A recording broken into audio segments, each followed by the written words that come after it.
It's very rare for the National Media Jabroni Haircuts to actually give the Minnesota Vikings a little bit of respect. No matter who is associated with the purple, the national media just always has a thumb on the scale just a little bit, and it takes a transcendent talent like Justin Friggin Jefferson, like Harrison Smith, for them to actually get some love. Even though Harrison Smith with the AP voters, we still have issues. Yeah, multiple time All-Pro, also need to be on the 2010s All-Decade team. I digress there. But someone who his talent cannot be denied has been Eric Kendricks. For our money, he's the best coverage linebacker in the National Football League. He's one of the best off-ball linebackers in the game as well. And even as he starts to get into the back nine of his career, is still a damn fine leader of this team. And as the Vikings change schemes, I think that it can actually extend his shelf life and keep him playing at an elite level for many years to come. And like we said, it's very rare that the national media gets it right here, but they did talk about Eric Kendricks and the Vikings linebackers. Enter Pro Football Focus.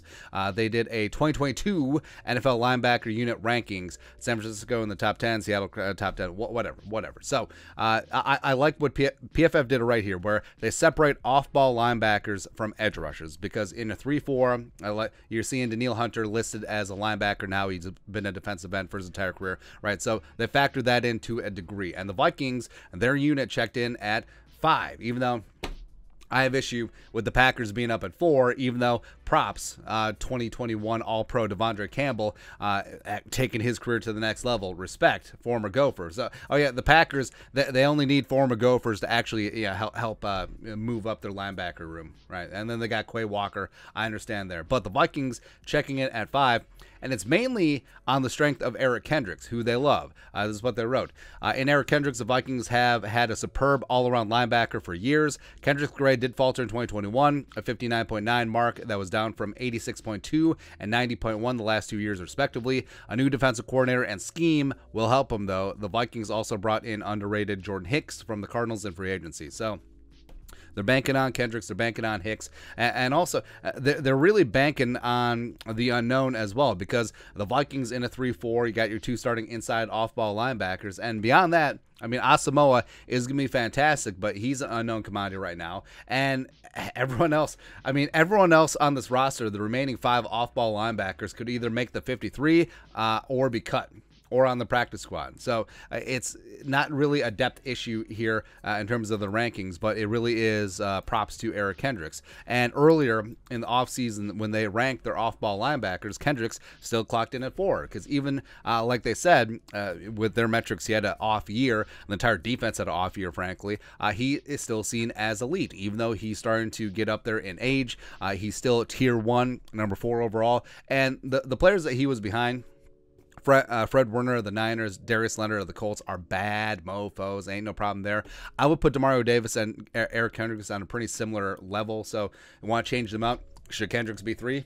I would be mad at it. And then they get it right with Bobby Wagner and Levante David as aging out. And Bobby Wagner, like we've said, has really gotten by on name recognition. He's still a good player, but he's not Bobby Wagner anymore. He's not one of the more elite linebackers in the game. And then you go to CBS Sports. Wrong slide. There we go. CBS Sports gave Eric Kendricks a little bump as well. So Jordan Dejani, nailed it, ranked the top 10 linebackers heading into the season, and Eric Kendricks checks in at 6. Now, issue here is right at the top. So Micah Parsons, even though he came into the league as an off-ball linebacker, he's much more of an edge rusher, and that's the way that the Cowboys deployed him last year. I think that's the way that it would be stupid if they actually had him play off-ball linebacker again, because Parsons is a stud. Like, he just has this natural gift for getting the edge and getting the quarterback. That why would you upset that? And I know you can nitpick. Well, he's not so good in coverage. Like, was Lawrence Taylor good in coverage? Was James Harrison good in coverage? Who cares?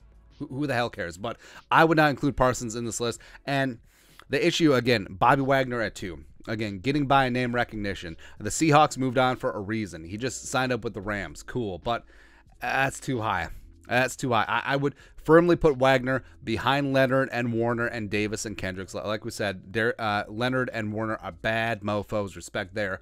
I would maybe even put Wagner behind Devin White. Roquan is a stud, even though he's a bear. I can say that. Devondre Campbell, can he build upon last season, or was he a one-year wonder? Who really knows? Levante David's getting up there in age. But I do like I do like that the Vikings and specifically Eric Kendricks are starting to get a little bit of respect, because that off-ball linebacker crew, even though the Vikings are shifting to a 3-4, Kendricks is still going to be that guy where he's been a captain in everything except for name. He's been a leader in everything except for title. Eric Kendricks is the true heartbeat of this defense, and he's going to have to lift it up again as they go through schematic change, as they go through regime change. 54 is going to be that constant, man, and he's going to have a phenomenal season, and I can't wait to see. I can't wait to see his rankings at the end of the year. Kendricks up there at 2. I'd like to see it. They'll still have Parsons on there, but that's fine. Anyways, your thoughts on thoughts. The National Media Jabroni Haircuts actually give the Vikings a little bit of love and respect. I know, shocking, isn't it? Let us know your thoughts and our thoughts and their thoughts in the comment section below. Subscribe for daily Vikings takes. Want to support the work? Put a little something in the Venmo. But until next time, Skull Production Value.